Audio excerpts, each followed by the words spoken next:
Les Voix de l'APP, le podcast de la préfecture de police. Le service des objets trouvés, une étrange caverne d'Ali Baba.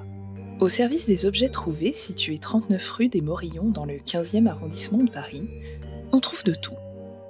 Dans son immense magasin de stockage de 530 mètres carrés, se côtoient des centaines de clés, de pièces d'identité, de sacs de téléphones portables, d'appareils photo, de casques ou encore d'ordinateurs. Voilà pour les plus classiques. Mais impossible de parler des objets trouvés sans évoquer le coin des insolites. Véritable petit musée de l'absurde, constitué au fil du temps d'objets venus de tous les horizons, faisant aujourd'hui partie du patrimoine du service. Y cohabitent pêle-mêle une cornemuse, un accordéon, un coucou suisse, une collection de sabres chinois, une langouste naturalisée, des crânes humains, des urnes funéraires et autres poupées de collection. Le service recueille chaque année environ 200 000 biens en provenance de Paris et des 3 départements de la Petite Couronne, rapportés par des particuliers, ou les services de la RATP, des aéroports parisiens, des grands magasins, des musées, des salons d'exposition, des commissariats et de tous les autres lieux accueillant du public. Car les étourdis égarent toutes sortes d'objets, dans n'importe quel endroit. Mais d'où vient ce service unique en son genre, devenu une véritable institution aux yeux des Parisiens et réputé dans toute l'Europe? Créé au début du XIXe siècle, le service des objets trouvés a pris sa réelle consistance sous Napoléon Ier. Près de 10 000 objets y étaient alors déposés chaque année en vue d'être rendus à leurs propriétaires. Le service ne sera véritablement unifié et centralisé qu'en 1893, sous l'autorité du préfet de police, Louis Lépine. En 1939, il s'installe définitivement au 39 rue des Morillons, dans le 15e arrondissement, une adresse devenue célébrissime. C'est sur ce site désormais mythique qu'aujourd'hui encore 36 agents répertorient méthodiquement, classent inlassablement et restituent dès qu'ils le peuvent les objets échoués dans leurs murs.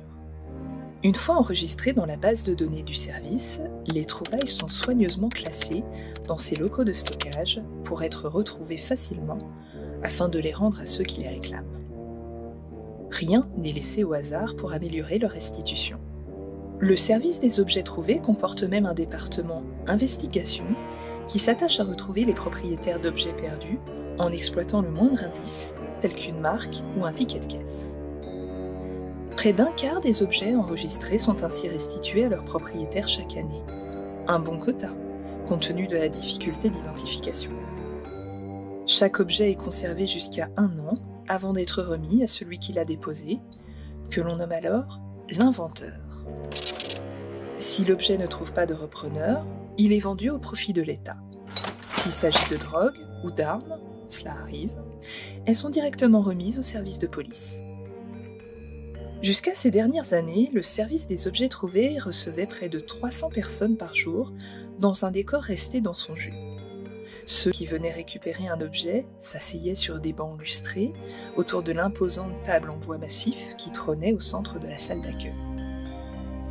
Un agent polyglotte vous accueillait derrière un digiaphone et enregistrait les caractéristiques de votre objet perdu dans son logiciel.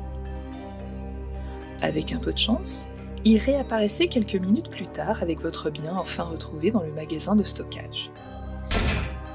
Les plus anciens vous diront que le service était alors un lieu très vivant où l'on croisait tout type de personnes, habitués, touristes ayant égaré une valise dans une gare, sans oublier les éternelles têtes en l'air qui repartaient en oubliant carrément dans la salle d'accueil le bien qu'ils étaient venus récupérer.